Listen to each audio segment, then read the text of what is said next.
Hola,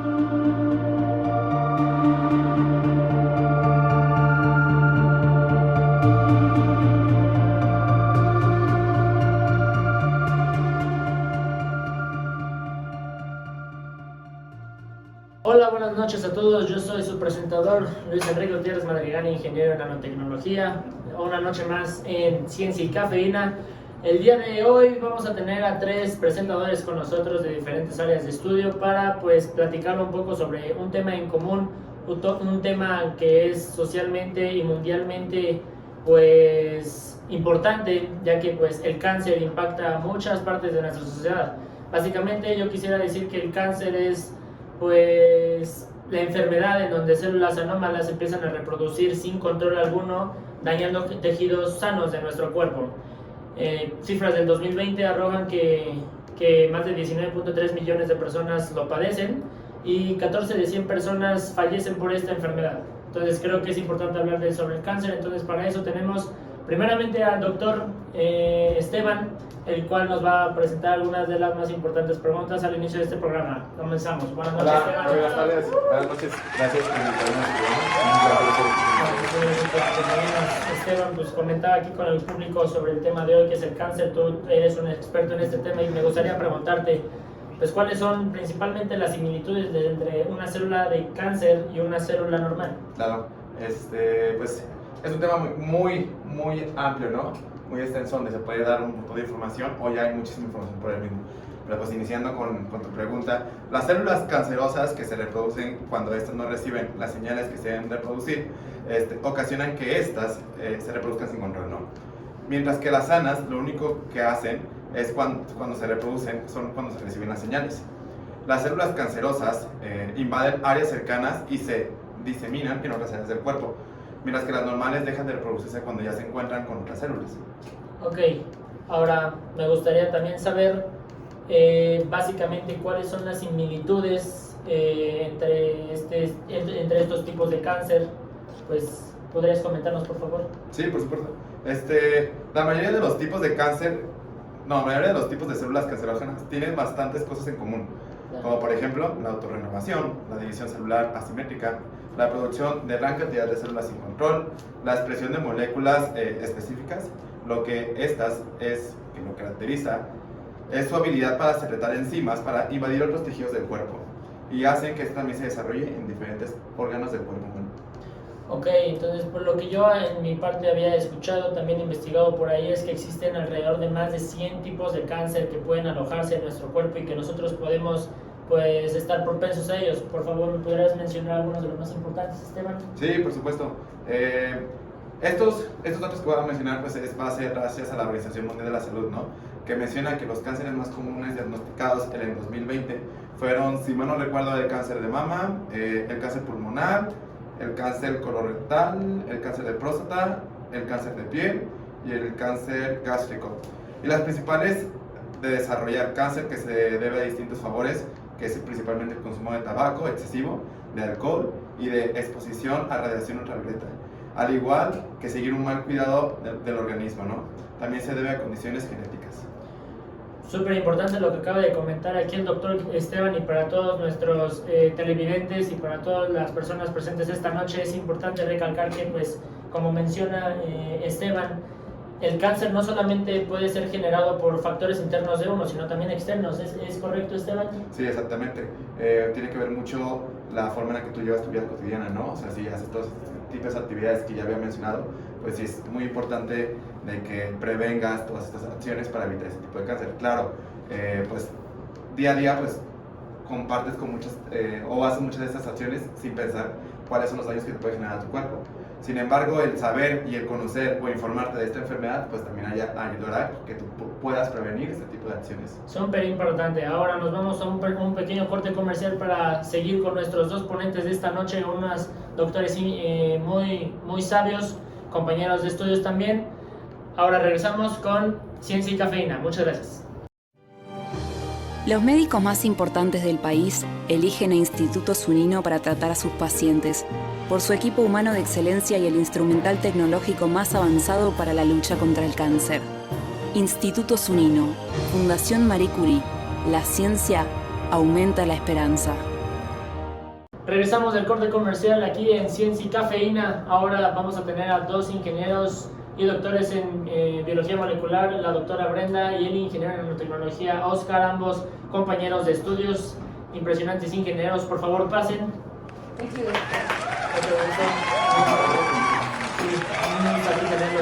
Aquí en Ciencia y Cafeína. Anteriormente habíamos tenido al ingeniero Esteban, le hicimos algunas preguntas sobre el cáncer. Y me gustaría comenzar con la primera pregunta para Oscar. ¿El cáncer se da específicamente en algún sector socioeconómico, de edad, sexo, edad? Por favor, oriéntanos. Bueno, sí tiene muchos factores importantes, considerando, por ejemplo, la edad, como usted mencionó, el género, la etnia y el sector socioeconómico. Por un lado, en la edad, cuando vamos creciendo, nuestro organismo se empieza a degenerar, entonces no tenemos el mismo metabolismo, por lo que es más propenso que nuestras células pues se convierten en células cancerígenas, ¿no? Se dejen de ser normales. Por otro lado, también el género es importante. Por ejemplo, los hombres tenemos estas actividades económicas que estamos por hacer, y también, por ejemplo, se desarrolla el cáncer mayormente de próstata. En las mujeres también está el cáncer cervicouterino o el cáncer de mama, los cuales son muy graves y afectan por los estímulos que están en constante exposición a las mujeres. También es importante tener en cuenta el nivel socioeconómico, ya que la OMS registró que el 70% de los casos en el 2021 fueron principalmente en sectores de la población con bajo y medio ingreso. Bueno, hay que tener en cuenta que la detección de cáncer a temprana es importante para ello, y muchos sectores de la población no tiene dinero o no tiene el tiempo para irse a hacer pruebas de este tipo. Por ejemplo, en mi área existen alternativas para ello. Por ejemplo, se están creando ciertos biosensores para la detección temprana de cáncer, con nanopartículas de oro y una base polimérica. Y sí, también hay que tener en cuenta que muchas actividades pues también tienen que ver con nuestra vida diaria, nuestra salud, cómo es que nosotros nos alimentamos, hacemos ejercicio. Entonces también son cosas que afectan directamente al desarrollo de cáncer. Es importantísimo este punto que acaba de mencionar mi compañero, el ingeniero en nanotecnología Oscar, y es triste saber que tu nivel socioeconómico influye directamente en qué tan propenso puedas tú ser al poder tener cáncer, y pues tu solventación hacia los medicamentos, ya que son carísimos. Todo el mundo sabe que el tratamiento del cáncer es muy caro, entonces es bastante triste. Sin embargo, también queremos saber pues, un poquito sobre los procesos dentro de la célula, y para eso está la ingeniera Brenda, que nos va a platicar un poco sobre esto. Ingeniera, ¿cómo está? Muy bien, muy bien. Me gustaría preguntarle cuáles son los procesos principales que se llevan a cabo dentro de una célula de cáncer. Mira, principalmente las células obtienen su energía a través del metabolismo. Al consumir nosotros pues comida o respirar, empieza a degradar esto el cuerpo y aprovecharlo para crear el ATP. En estos procesos ocurren en diferentes organelos y se le conoce como rutas metabólicas. Existen como la glucólisis, glicólisis, ruta pentosa de fosfato, ciclo de Krebs. Esas son algunas, y los principales organelos que están, las principales moléculas que participan en esto son las proteínas, aminoácidos, lípidos, carbohidratos, nucleótidos, enzimas, entre otras. Algo interesante que mencionabas al principio de empezar tu respuesta es la generación de energía, ¿no? Y para esto se requieren diferentes moléculas como oxígeno, entre otras. ¿Nos podrías mencionar, ingeniera, por favor, cómo se relacionan este tipo de moléculas dentro del proceso para la generación de energía en las células de cáncer? Las células cancerosas se relacionan con estas moléculas por medio de un proceso conocido como efecto Hanburg, a diferencia de las células sanas, las cuales convierten el ácido CoA-piruvato derivado de la glicólisis y transportado a la matriz mitocondrial. Las células cancerígenas presentan un incremento en la captación de glucosa, que tiene como consecuencia una mayor cantidad de metabolitos glucolíticos, y por ende aumenta la generación de ATP generada a partir de la glucólisis. Es bastante importante también También me gustaría preguntarte algo más sobre pues dónde ocurren todos estos procesos, ya que pues nosotros no podemos ver una célula y solamente vemos los tumores, pero lo importante es dónde ocurren estos procesos. Principalmente en el citosol y en la mitocondria de la célula. En el citosol y en el mitocondria, wow. Bueno, ya los televidores probablemente no sabemos de lo que estamos hablando, sin embargo, pues ahí pueden buscar un poquito en Google y seguramente se van a relacionar bastante con este tema. También nos podrías mencionar un ejemplo de proteínas involucradas dentro del proceso metabólico de las células cancerígenas. Sí, un ejemplo es la HER2 del cáncer de mama, el cual participa en la transducción de señales que regulan el crecimiento y la diferenciación celular. La HER2 es una glicoproteína con 1255 aminoácidos y cuando se expresa esta se liga a heterodímeros y eso es cuando sabemos que se sobreexpresa. Principalmente la estructura de la HER2, la primaria son los aminoácidos, las secundarias serían el alfa hélice y beta lámina, que esta cuenta con 13 y 52 respectivamente. También cuenta con 3 subunidades y totalmente la proteína HER2 sería nuestra estructura cuaternaria.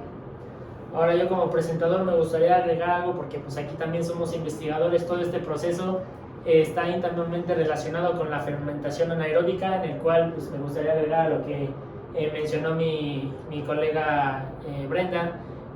Las células de cáncer pueden básicamente transformar todo el ATP y la glucosa que se adquiere de la glucólisis en lactato.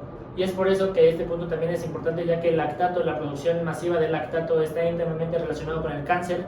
Esto debido a que las células de cáncer pues ya no dependen del oxígeno para poder reproducirse, entonces también es bastante importante, agregando a lo que dijo mi compañera Brenda. Ahora por último me gustaría preguntarle de nuevo a mi amigo Oscar, ya con todo lo que hemos aprendido esta noche sobre procesos metabólicos, dónde se lleva a cabo este proceso, a qué parte de nuestra población es más propenso que impacte esta enfermedad, ¿qué otros descubrimientos o qué cosas están haciendo en la actualidad para poder combatir estos cánceres en todo tipo de nuestro cuerpo? Algunas reacciones que se hayan llevado con medicina. ¿Qué hay de nuevo, Oscar? Bueno, como mencioné anteriormente, hay muchos avances en la tecnología, tanto en desarrollo de biosensores como en desarrollos de, por ejemplo, nanopuntos que se conocen para detectar cánceres por ejemplo, en cáncer de mama. Se inyectan directamente, van al tumor. Hay formas, hay experimentos que están realizando para ver si es posible eliminarlos directamente. Pero bueno, hablaré primeramente, de los tratamientos más comunes que existen, que serían las quimioterapias. Las quimioterapias atacan a todas las células, no solamente a las células cancerígenas. Es un problema que estamos justamente viendo. Pero bueno, las quimioterapias, hay distintos tipos de quimioterapias y la más utilizada son las de antimetabolitos, que los metabolitos en sí interactúan con las enzimas intracelulares vitales y evitan la generación de más células y hacen que cometan el proceso de apoptosis y se vayan pues, muriendo, aniquilando. El problema es de que luego la producción, bueno, esto genera muchos productos sonolentos incapaces de realizar una función celular normal, por lo que atacan directamente y dañan mayormente a nuestro organismo en las células normales. Bueno, también hay que considerar que los supresores de esta actividad enzimática incluyen inhibidores por ejemplo, la deshidrogenasa, nucleósidos, inhibidores de topoisomerasa, de quinasas, que justamente están intrínsecamente involucradas en los procesos metabólicos. Por ejemplo, tenemos el metatrexato, que es una pequeña molécula, es un antimetabolito que actúa de forma de sinergia con el 5FU y es un inhibidor competitivo de folato que impide la actividad enzimática de la dihidrofolato reductasa o la DHFR, que es la enzima responsable de catalizar la conversión de dihidrofolato en tetrahidrofolato. Muy bien, importantísimo lo que acabamos de escuchar toda esta noche. Muchas gracias a las ponentes y ponentes que se presentaron con nosotros y tuvieron el tiempo para brindarnos alguna de la información más importante que podemos adquirir en este programa, su programa Ciencia y Cafeína. Muchas gracias, nos vemos en la próxima. Hasta luego. Gracias.